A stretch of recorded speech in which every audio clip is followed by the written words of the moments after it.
Hello, ഹമീൻസ് cooking വേൾഡിലേക്ക് എല്ലാവർക്കും സ്വാഗതം.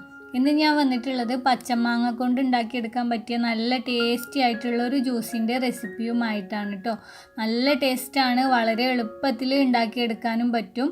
അപ്പോൾ വീഡിയോ എല്ലാവരും ഒന്ന് കണ്ടു നോക്കുക. എന്നിട്ട് നിങ്ങൾക്ക് ഇഷ്ടപ്പെടുകയാണെങ്കിൽ ലൈക്ക് ചെയ്യുക, ഷെയർ ചെയ്യുക. അതുപോലെ നിങ്ങൾക്ക് എൻ്റെ ഈ ചാനൽ ഇഷ്ടപ്പെടുകയാണെങ്കിൽ പ്ലീസ് ഒന്ന് സബ്സ്ക്രൈബ് ചെയ്തേക്കണേ. അപ്പോൾ നമുക്ക് വീഡിയോ നോക്കാം.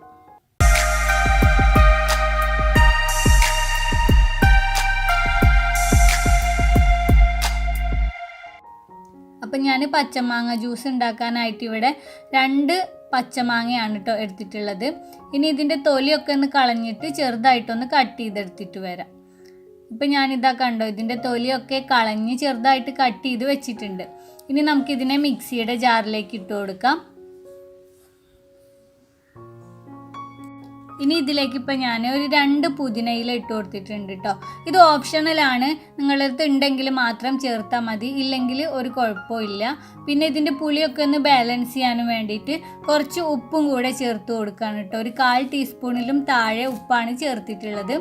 പിന്നെ ആവശ്യത്തിന് പഞ്ചസാരയും കൂടെ ചേർക്കുക. ഇനി ഇതിലേക്ക് കുറച്ച് വെള്ളം ഒഴിച്ചിട്ട് നന്നായിട്ട് ഇതിനൊന്ന് അരച്ചെടുക്കുക കേട്ടോ. ആദ്യം ഇത്തിരി വെള്ളം ഒഴിച്ചിട്ട് അരച്ചെടുത്താൽ മതി. എന്നിട്ട് നല്ലപോലെ അരഞ്ഞതിന് ശേഷം പിന്നെ വെള്ളം ചേർത്താൽ മതി കേട്ടോ, അല്ലെങ്കിൽ മാങ്ങയുടെ കഷ്ണങ്ങൾ അരഞ്ഞു കിട്ടാൻ പാടാണ്. ഇപ്പം നമ്മുടെ ജ്യൂസ് നല്ല പോലെ അരഞ്ഞു വന്നിട്ടുണ്ട് കേട്ടോ.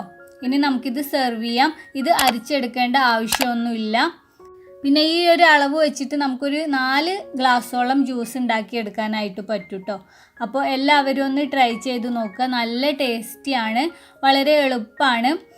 എന്നിട്ട് നിങ്ങളുടെ അഭിപ്രായങ്ങളൊക്കെ അറിയിക്കുക. പിന്നെ നിങ്ങൾക്ക് ഈ വീഡിയോ ഇഷ്ടപ്പെട്ടിട്ടുണ്ടെങ്കിൽ ലൈക്ക് ചെയ്യണം കേട്ടോ.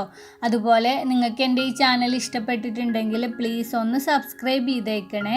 സബ്സ്ക്രൈബ് ചെയ്താൽ മാത്രം പോരാ, തുടർന്ന് വരുന്ന ബെല്ലൈക്കൺ ഒന്ന് പ്രസ് ചെയ്യുക.